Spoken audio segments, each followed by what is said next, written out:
Welcome back to Days of. Today we will learn about the explosive developments hitting Salem during the week of August 11th to 15th, where shocking revelations, forbidden attractions, and courtroom drama threaten to tear apart the very fabric of our beloved characters' lives.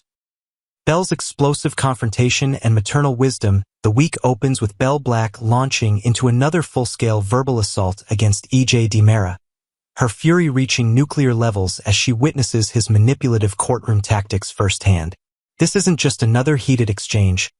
Belle's rage stems from her growing realization that E.J. has been orchestrating events behind the scenes, potentially using their brief romantic entanglement as ammunition in his legal arsenal. The intensity of her anger will be palpable, with Belle's usually composed demeanor completely shattered as she unleashes years of pent-up frustration about the DiMera family's destructive influence on Salem.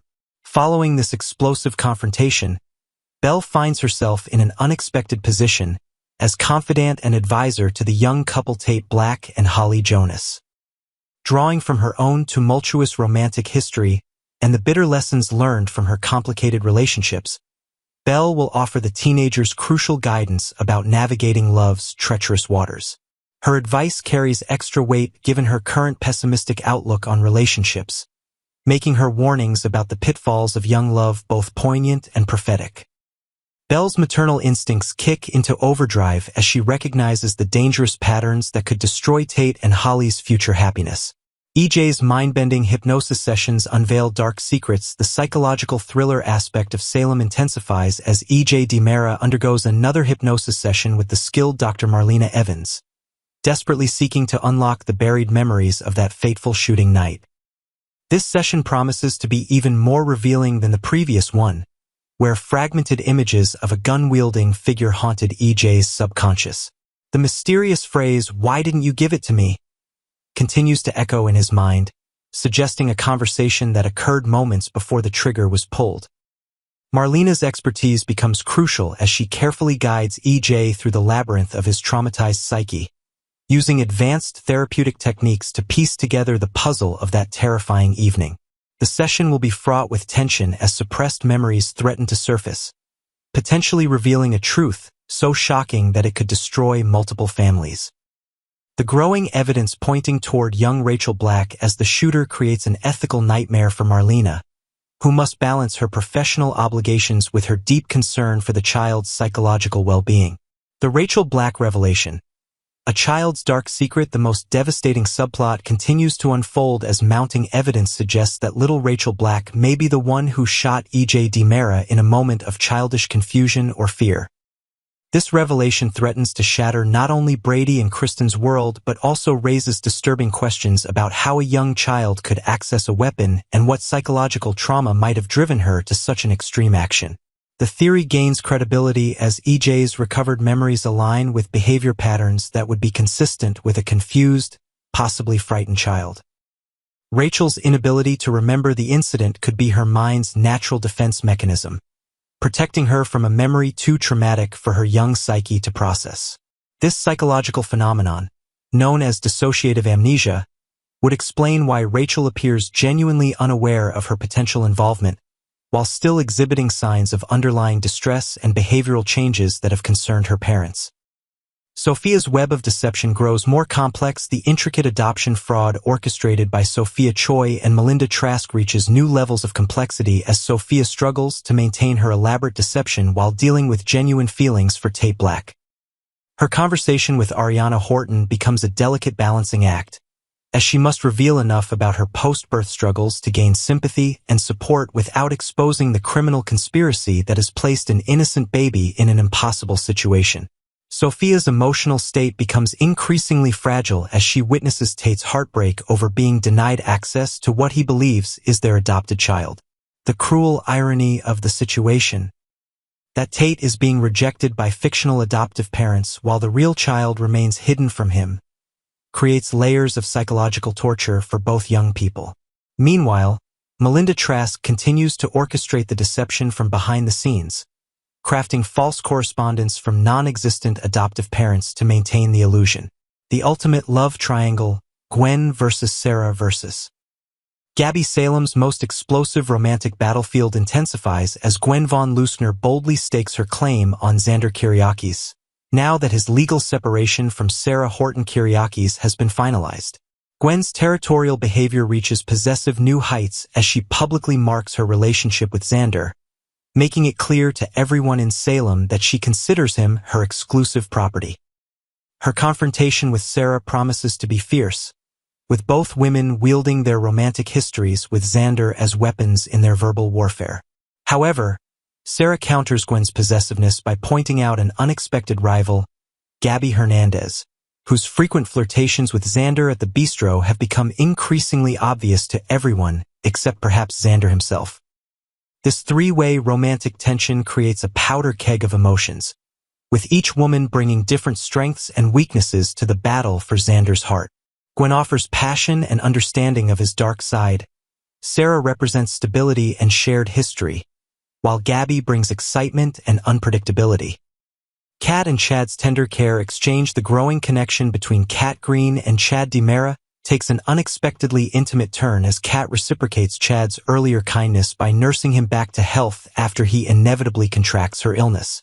This role reversal creates opportunities for deeper emotional bonding, as Kat gets to show her nurturing side, while Chad experiences vulnerability in her presence.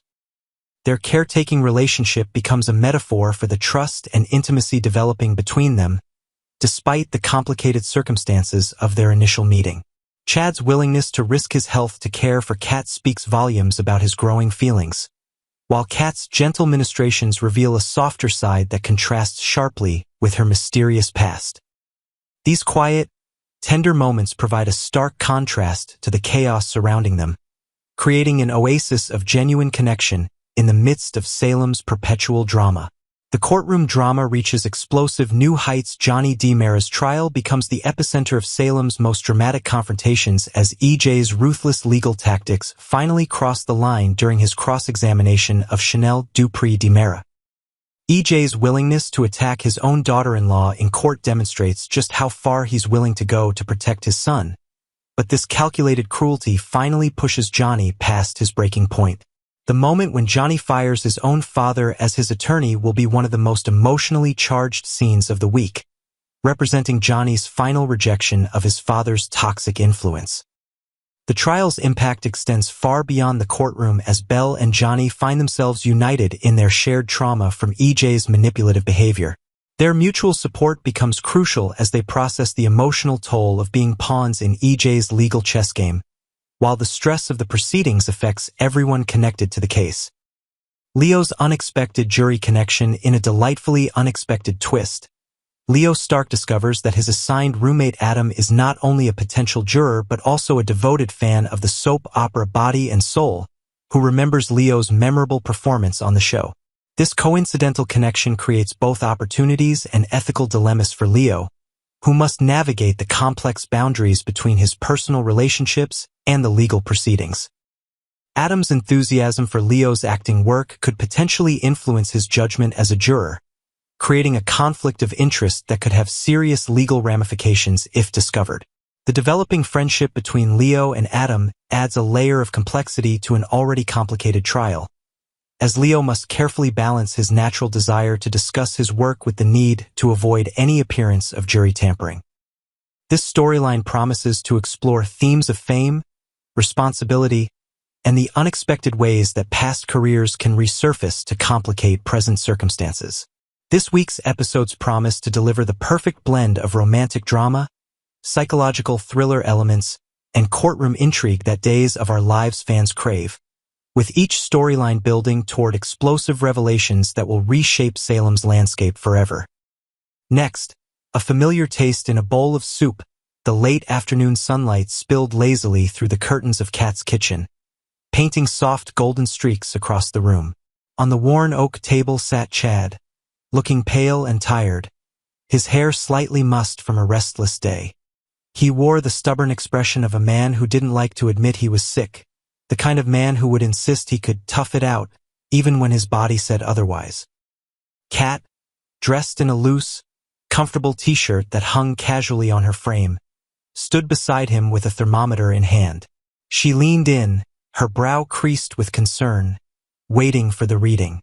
When the device beeped, she glanced at the number and sighed softly. 102, she said, her voice gentle but firm. That's no small fever, Chad. Chad tried to wave it off with a weak smile. I'll grab a hotel room. I don't want to be in the way here. Kat shook her head immediately, the kind of refusal that brooked no argument. Nonsense. You're not going anywhere like this. You'll stay here until you're better. End of story. Reluctantly, Chad agreed, though it was clear he wasn't used to accepting help. He reached for his phone and called Julie, letting her know he would be staying longer at Kat's place than planned. As he spoke, Kat busied herself with tidying up the space, her movements brisk and purposeful. The quiet rhythm of someone who knew how to care for people without making them feel like a burden. After the call ended, Chad watched her head down the hall to Aaron's old room, gathering fresh linens and fluffing pillows. She was preparing it for him, though she didn't say so out loud. A sudden knock at the front door pulled Chad from his thoughts. He rose slowly, feeling the weight of his fever in every step. When he opened the door, he didn't see anyone standing there. Instead, there was only a small surprise on the welcome mat. A single can of soup, sitting upright, with a folded piece of paper taped to it. The note was short and simple. Get well soon, James. Chad picked it up, the corner of his mouth twitching with curiosity. He glanced down the street but saw no one in sight. When Kat returned from Aaron's room, Chad held up the can. We've got a delivery, he said. From James? Kat's eyes flickered for the briefest second, but she covered it with a casual shrug. Oh, that's Rafe. We call him James at work. It's a code name. Don't ask. She smiled as if to dismiss it, but there was something in her tone, something Chad noticed but didn't press. A little while later, the soup was simmering on the stove, its savory aroma filling the kitchen. It was tortilla soup, rich with tomato, tender strips of chicken, a hint of lime, and that unmistakable warmth that wrapped around the senses like a soft blanket. Chad sat at the table, inhaling the scent deeply. You know, he said, stirring his bowl thoughtfully, this tastes exactly like my friend Gabi's tortilla soup, down to the spices. I haven't had anything like it in years. Kat arched an eyebrow, feigning surprise. Really? Small world, I guess. Yeah, Chad replied slowly, as if rolling the thought around in his head. Small world. The way he looked at her then, quietly searching, almost probing, suggested he wasn't convinced this was just some coincidence. But Kat kept her expression neutral, her smile polite. Chad took another spoonful, savoring it. So, James? He prompted again, his tone casual, but his eyes still studying her face. Kat tilted her head slightly. James is, well, he's my ex, sort of. We went out a few times. Nothing serious. She let the words fall as if they were of no importance, as though the soup and its mysterious deliverer were just a passing detail in her day. I hope it's okay I told you, she added, her voice light. Of course, Chad said, but his gaze lingered on her just a fraction longer than necessary. His eyes said something else entirely. A flicker of suspicion, perhaps jealousy, or maybe just curiosity he couldn't quite shake. For a while, they ate in companionable silence. The kitchen was warm, the soft clink of spoons in bowls the only sound between them. Yet beneath that quiet moment lay an undercurrent of something unspoken, questions that neither of them seemed ready to voice. Kat had insisted on caring for him, making sure he rested, cooking his meals, even cleaning the room where he'd sleep. But Chad couldn't ignore the way James had appeared. Not in person, but in the form of a soup that tasted eerily familiar, a recipe tied to someone from his past. Was it truly just a coincidence? Or was there a thread connecting Kat, James, and Gabby that he had yet to unravel? For now, Chad let it go. The soup was warm, his fever was beginning to ease, and the comfort of the moment was enough. But somewhere in the back of his mind, a small voice was already promising that this wasn't the last he'd hear of James. or of the tortilla soup that seemed to carry a story all its own.